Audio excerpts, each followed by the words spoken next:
Leamos Êxodo capítulo 29 e 20. A Bíblia diz: e degolarás o carneiro, algumas traduções diz o cordeiro, e degolarás o carneiro, e tomarás do seu sangue, e o porás sobre a ponta da orelha direita de Arão, e sobre a ponta da orelha direita de seus filhos, como também sobre o dedo do polegar da sua mão direita, e sobre o dedo do polegar do seu pé direito, e o resto do sangue espalharás sobre o altar ao redor. Amém, amados? Senhor, está aqui o teu povo, os obreiros aqui no setor de Valparaíso. Tu sabes, ó Deus, das nossas limitações. Eu peço que o Senhor, pela tua infinita graça, venha abrir a porta da palavra para que nós possamos revelar e passar à tua igreja esta revelação bíblica, possamos sair daqui edificados pela tua palavra, meu Pai.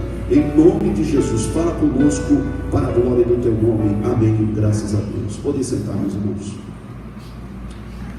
Queridos, eu quero falar hoje sobre o obreiro.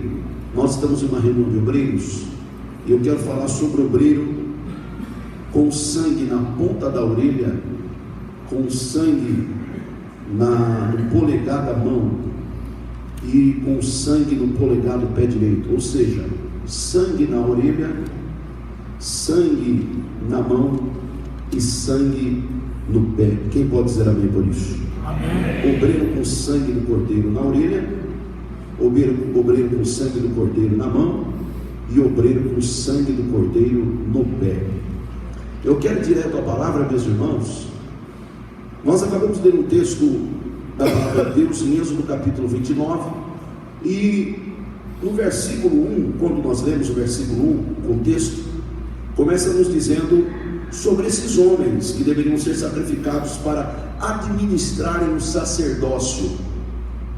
Ao longo do texto nós vamos ver que 3 animais eram usados para essa cerimônia: um novilho, um carneiro e um cordeiro sem mácula. Esses animais, eles eram utilizados, o sangue era espargido, e no momento da consagração desses sacerdotes, havia uma cerimônia para que esses sacerdotes pudessem começar a desenvolver o ministério. Ninguém começava a fazer nada na obra de Deus sem uma consagração. Em Israel, todos os obreiros, todas as pessoas que Deus chamava para desenvolver uma obra, para desenvolver algo, tinha que passar por um processo de consagração. Não era de qualquer forma, havia uma preparação, havia um processo, havia uma caminhada para que houvesse a liberação, a legalidade, para que o obreiro pudesse desenvolver o seu ministério, para que o sacerdote pudesse fazer a obra de Deus. Quando nós olhamos para esse texto, eu quero já ir objetivamente no assunto, nós podemos olhar o texto de Êxodo capítulo 29, eu separei o versículo 20, que é onde fala sobre o momento que para o sacerdote começar a desenvolver, quando degolava o cordeiro ou carneiro, tinha que ter uma cerimônia, e naquele momento, o sumo sacerdote, ele passava um pouco de sangue na ponta da orelha direita, um pouco de sangue no polegar da mão direita e um pouco de sangue no polegar do pé direito, naquele próprio cordeiro. Era uma cerimônia. Tudo que acontecia no Antigo Testamento havia uma simbologia, um simbolismo. Isto tinha uma representatividade. E quando nós olhamos para esta palavra, o capítulo 29 todo, nós podemos olhar para esse texto, meus irmãos, sobre 3 perspectivas ou 3 lentes. Eu quero usar a expressão lentes para que a gente possa compreender melhor. A primeira lente, eu posso olhar com uma lente histórica, olhando esse texto do capítulo 29 com uma lente histórica, ou seja, observando do ponto de vista histórico da palavra, nós vamos ver uma cerimônia de consagração da cultura hebraica, que fora inutilizado pela destruição do templo. Hoje não se tem mais consagração, não tem mais se degola de animais, porque o templo já não está mais em evidência, todos conhecem tudo isso. Então, do ponto de vista histórico, nós vemos aqui uma cerimônia de consagração. Do ponto de vista espiritual, quando nós olhamos do ponto de vista espiritual, a segunda lente que nós podemos observar, nós vamos ver aqui uma cerimônia de consagração da cultura hebraica, que para a consagração do sacerdócio era necessário e apontado por Deus, ou seja, o sacerdócio na sua essência era imperfeito. O homem que ia desenvolver oração pelos demais, ele também tinha as suas falhas, ele também tinha os seus erros, ele também tinha os seus problemas, os seus percalços, e é por isso que ele precisava passar por essa cerimônia, onde o cordeiro era degolado, e aquele sangue, quando passado no corpo do sacerdote, representava que ele estaria apto, pronto para desenvolver as suas atividades. Quem está entendendo, diga amém, meus amados. Amém. Esse sacerdócio foi substituído em Hebreus capítulo 7, 26 e 28, a Bíblia fala do sacerdócio perfeito de Cristo. Por que isso não é mais necessário? Porque Jesus Cristo, Ele mesmo, como cordeiro puro, sem mácula, Ele morreu na cruz do Calvário. Então hoje não precisa mais de degolar carneiro, não precisa mais de degolar bois, não precisa mais de degolar cordeiro, porque o sangue de Jesus já foi derramado na cruz do Calvário pelas nossas vidas. Agora, quando nós olhamos com lentes espirituais, então percebam: primeira lente, lente histórica; segunda lente, lente espiritual; terceira lente, lente ministerial, que é o nosso caso hoje aqui. Nós estamos numa reunião de obreiro, e quando nós olhamos com lentes ministeriais, nós vamos ver aqui um quadro profético relativo e uma revelação de Deus para nós que somos obreiros do Senhor. Entenda bem, do ponto de vista da revelação da palavra, chamada palavra rema, palavra revelada, quando nós olhamos esta palavra, nós vamos observar que, assim como o sacerdote, para começar a desenvolver seu ministério, ele precisava passar por um processo de consagração. Todos nós que somos obreiros, as obreiras que estão aqui, pastores, evangelistas, diáconos, presbíteros, missionários, missionárias, enfim, todos os que trabalham, cooperadores em geral, todos nós também precisamos passar por um processo de santificação.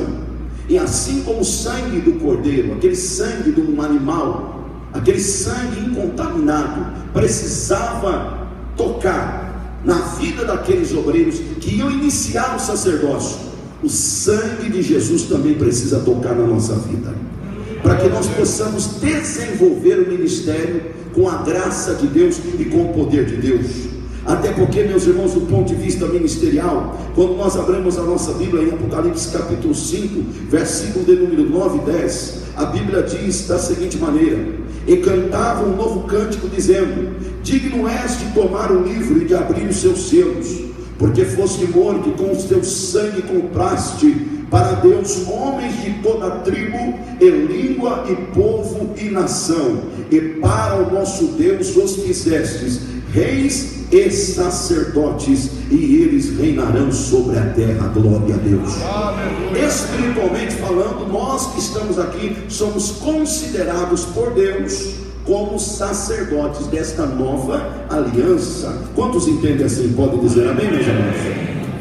Eu quero aqui, pastor Juraci, fazer um quadro comparativo. A mensagem que nós estamos pregando hoje é uma mensagem comparativa, de revelação, e comparando palavra com palavra, para você entender o que Deus quer falar conosco.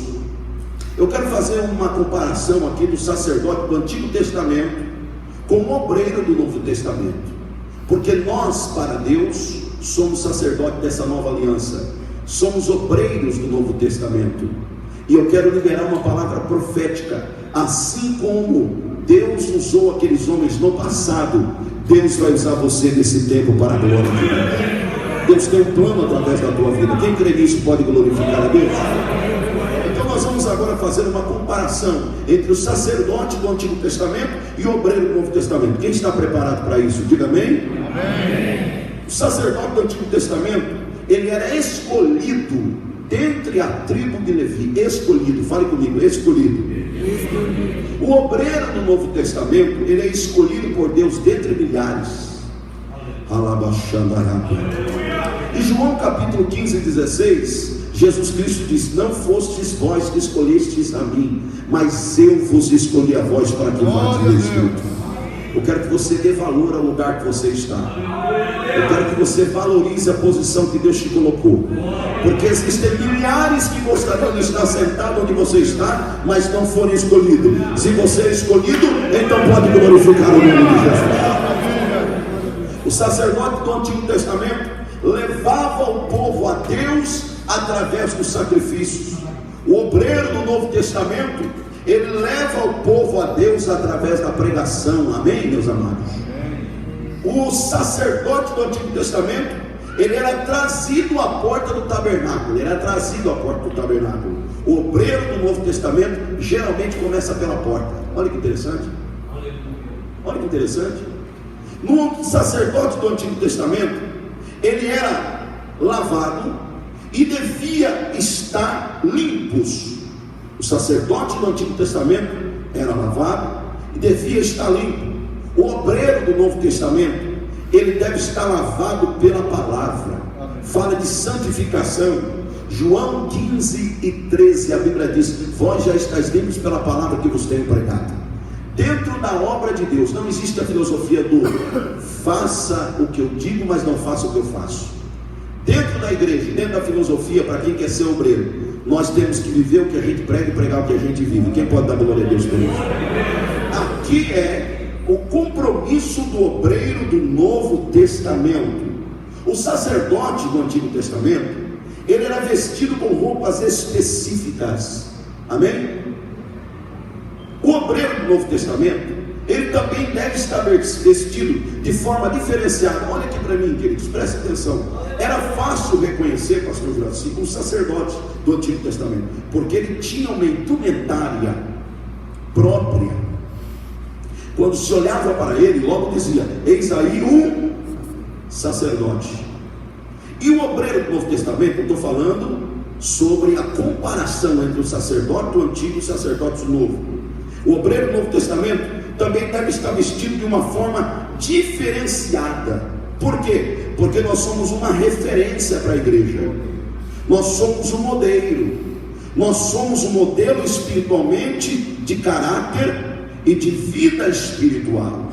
Nós vivemos um tempo de uma doutrina de liberalidade em muitos lugares, onde tem tantos obreiros que você olha para ele, você não sabe se ele é um jogador de futebol ou se é um obreiro.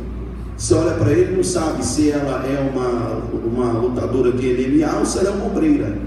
Você olha para ele e você não sabe o que ele é, porque perdeu a característica. Dá para dar glória a Deus com essa palavra? Eu ainda sou daquele tempo que a gente andava pela rua e via um obreiro e logo dizia: aquele é um obreiro da casa de Deus.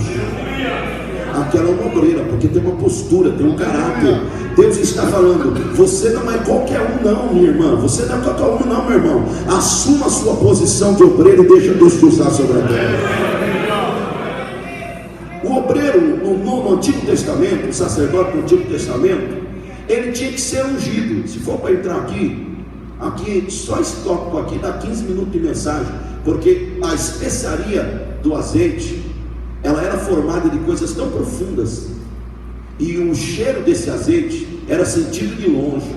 Era um azeite consagrado próprio. O obreiro, o sacerdote do Antigo Testamento, ele tinha que ser ungido. O obreiro do Novo Testamento, ele também tem que ser ungido. Quem acredita nisso? Diga glória a Deus.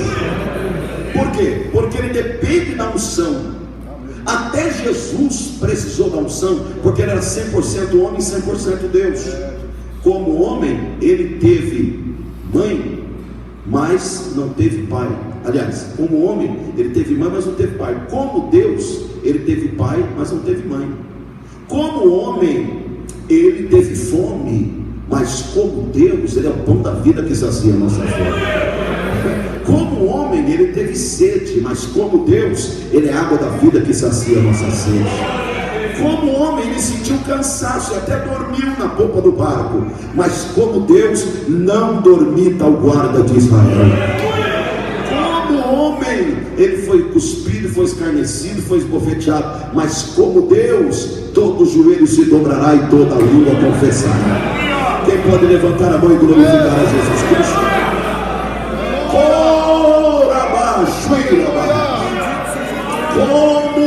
Como Deus, o dono da unção, que canta sempre. Paulo Silva canta, ele é o dono do universo, né? Ele entra pelo gelo, sai do meio do vulcão, né? Entra no despenhadeiro sem levar nenhum arranhão. Ele coloca todas as baleias na palma da sua mão. Ele faz tudo e faz o que ele quer, porque ele é Deus. Glória a ele, louvado seja ele, adorado seja ele.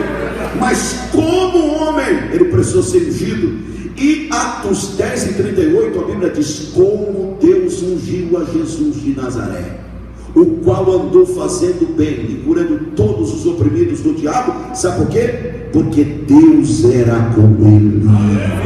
O texto diz que a unção, a palavra unção significa capacitação, ou seja, Jesus como Deus, ele era capacitador, mas como homem, ele também tinha que ser capacitado, ele tinha que ser ungido para desenvolver o ministério. E esta noite eu quero falar com você, obreiro e obreira que me ouve: você vai sair daqui hoje capacitado pelo poder do Espírito de Deus em nome de Jesus. Os sacerdotes do Antigo Testamento, os filhos de Arão, também eram vestidos a caráter. No Novo Testamento fala da família do obreiro, a importância do obreiro ter a família em submissão, a importância do obreiro ter o cuidado familiar. No sacerdócio do Antigo Testamento, eles deviam ter uma vida consagrada integralmente a Deus. No obreiro do Novo Testamento, ele também deve ter uma vida consagrada 24 horas. Toda hora o obreiro tem que estar preparado para expulsar um demônio. Toda hora o obreiro tem que estar preparado para fazer uma oração. Toda hora o obreiro tem que estar pronto para dar uma palavra. Você pode estar estar ferido, mas curando os outros. Você pode estar tendo dificuldade financeira, mas tem que ter uma palavra para abençoar alguém que está sofrendo. Você pode estar aqui hoje entristecido, mas glorificando, porque você sabe que foi Deus que te chamou para fazer. Levanta a tua mão agora para o céu. Aonde houver uma mão levantada nessa reunião de obreiro, receba alegria para desenvolver o ministério.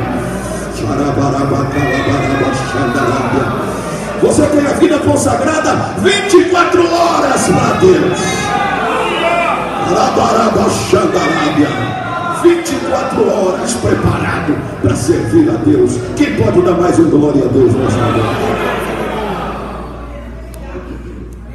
O sacerdote do Antigo Testamento, ele tinha que manter o fogo aceso, retirando a cinza do altar. Quem é espiritual já está entendendo. O obreiro do Novo Testamento deve ter compromisso com o avivamento. E eu dei glória a Deus quando o pastor Juraci falou: altar frio, igreja fria; altar gelado, igreja gelada. E o pastor Juraci, evangelista, ele, quando ele está pregando a palavra de Deus, de vez em quando Deus toca nele assim, ele fala assim: tem igreja que em vez de cair poder, cai flocos de neve. Eu lembro que ele falou isso em congresso, e é verdade, meus irmãos. O obreiro tem uma responsabilidade. Sabe qual é a responsabilidade do obreiro? Se preocupar com o avivamento, cuidar do altar, que é a igreja, retirando a cinza que impede o poder de Deus cair no meio da igreja. Você não foi chamado para você ficar na corda bamba sem tomar uma decisão. Não tenha medo de enfrentar o pecado. Deus é contigo para te dar vitória onde você estiver. Faça a obra de Deus e mantenha o fogo aceso. E eu quero dizer que quando você abrir a tua boca, vai cair labareda de fogo sobre a igreja. Deus vai usar a tua boca profeticamente. Agora eu acho interessante, para concluir aqui, que no Antigo Testamento, o sacerdote do Antigo Testamento, quando ele ia entrar para oficiar o sacerdócio, ele tinha que entrar amarrado pela cintura. Você já sabe. E esta corda representava os limites do obreiro. O obreiro tem que saber ter limite, irmão. Ele é honrado, mas o obreiro que não tem limite, ele se perde. Quem tem coragem de dizer glória a Deus por isso? Ninguém entrava no Santo dos Santos, só o obreiro, mas ele é amarrado. Então não vai pensando que a honra que você recebe do teu pastor te dá liberdade de você fazer o que você quer. Não é assim. Tudo tem que ter limite nessa vida. Ele entrava, ele via a glória descer, mas ele estava amarrado. E isso era para garantir limite e para garantir um fato pior, porque quando o obreiro entrava em pecado lá, Era sabido de todos que ele não estava bem. Por quê? Porque a veste dele era uma veste talar e até os pés, e na ponta da veste, vocês sabem muito bem, essa igreja é uma igreja muito ensinada, você sabe que na ponta das vestes existia romãs e campainhas, e à medida do movimento do obreiro naquele lugar, o barulho que ia sendo feito indicava a vida. À medida que o povo lá do lado de fora ouvia o barulho dentro do santo, eles diziam: olha, o sacerdote está vivo, o obreiro está vivo, porque tem barulho. Quem é espiritual já está entendendo o que Deus está falando. E quando o barulho cessava, porque era inevitável, era uma forma, tinha campainhas e romã, qualquer pequeno movimento indicava barulho. Ele fazia assim, ó, pronto, já tinha barulho. Ele dava um passo, sabe? O obreiro, irmão, em tudo que ele faz tem que ter avivamento e tem que ter poder. O obreiro cheio de Deus, até no velório Deus usa ele. O obreiro cheio de Deus, nas coisas mais simples, no cumprimentar de uma criança, você pode mudar a história de uma criança. Então o avivamento é integral, é para todos os momentos da sua vida. Quando não havia mais barulho, logo se dizia: o sacerdote morreu. Ficava um silêncio, eles pegavam a corda e puxavam ele para fora, porque ninguém poderia entrar. Então esse barulho aqui representa o fervor espiritual na vida do obreiro. Tem obreiro hoje em dia, irmão, da Assembleia de Deus, que devia pegar a credencial e entregar para o pastor e dizer: eu não sou mais assembleiano, eu quero ser tradicional, porque não gosta de poder, não dá glória a Deus, não aceita a profecia, não gosta de revelação, não aceita a visão. Eu não sei o que está fazendo na Assembleia de Deus, porque a Assembleia de Deus ainda é uma igreja que gosta do poder de Deus. Quem gosta de poder, levante a sua mão e dê glória ao nome de Jesus. Esse fervor espiritual não pode faltar na nossa vida, meus irmãos. Esta alegria, este poder. Então esta noite, você que está aqui, Deus vai renovar o teu ministério para a glória de Deus. Então eu quero já partir para a conclusão, só para me trazer aqui uma rápida reflexão. Quando nós vemos o versículo 20, nós ficamos dizendo: por que será que Deus permitiu que tivesse sangue na ponta da orelha, sangue na mão direita e sangue no pé? Por quê? Será que foi em vão? Não. A Bíblia diz que toda a escritura é o quê? Divinamente inspirada. Nada que tem na Bíblia, irmãos, pode ser deixado de lado. Tudo que você vê na Bíblia, por mais histórico que seja, existe uma lição que você pode aprender, exaurir para a sua vida. Romanos capítulo 15, versículo 4, a Bíblia diz: porque tudo que antes foi escrito, para o nosso ensino foi escrito, para que pela paciência e consolação das Escrituras tenhamos esperança. Tudo que existe na Bíblia é para nosso conhecimento.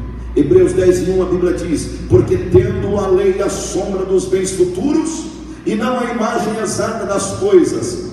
Veja bem, nunca pelos mesmos sacrifícios que continuamente se oferecem cada ano, pode aperfeiçoar os que a ele se chegam. Ou seja, a lei é a sombra dos bens futuros. Quando você vê as coisas acontecendo na lei, você tira lições, você exaure lições, você puxa conteúdos para o teu ministério. E quando eu leio essa palavra, eu vejo aqui alguns elementos. Antes de falar rapidamente, não vai dar para a gente entrar nas explicações teológicas acerca disso, mas rapidamente eu quero passar para os irmãos os elementos. Primeiro elemento que eu vejo nesse texto: o sangue de um animal incontaminado.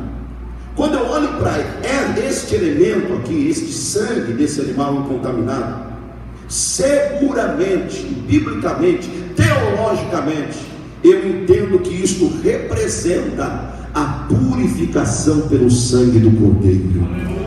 Quando nós vemos 1 Pedro capítulo 1, 18 e 19, a Bíblia diz: sabendo que não foi com coisas corruptíveis, como prata ou ouro, que fostes resgatados da vossa vã maneira de viver, que por tradição recebeste de vossos pais, mas com o precioso sangue de Cristo, como de um cordeiro imaculado e incontaminado. Irmãos, antes de você ser um obreiro, teve um dia maravilhoso na sua vida, que o sangue de Jesus purificou a tua vida. Quem se lembra daquele dia maravilhoso? Deixa eu ver aí. Foi glorioso? Então dê maior glória a Deus que você já deu. Você se lembra da onde Deus te tirou?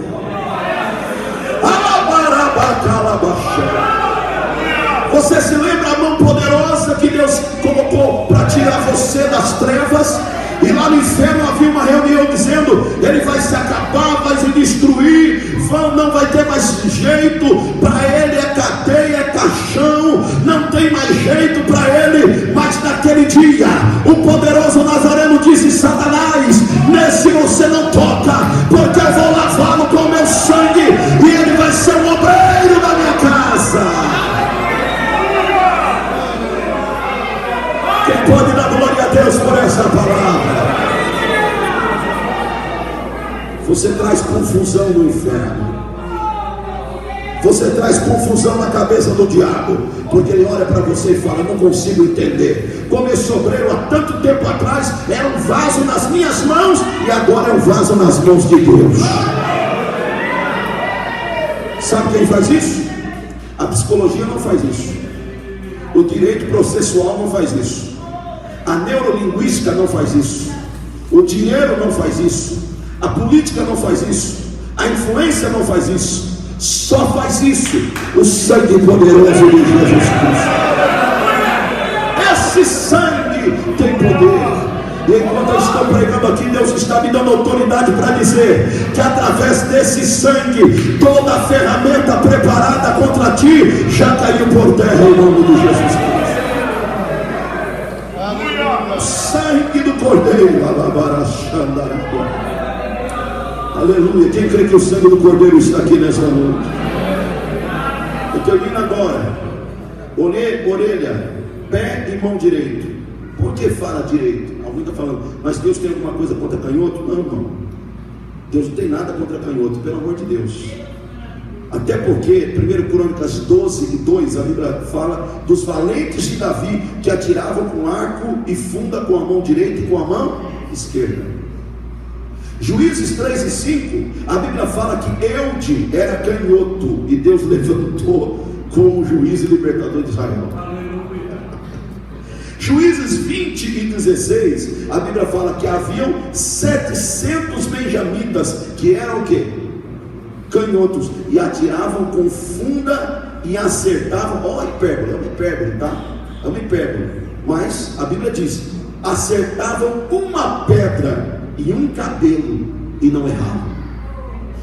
Canhoto.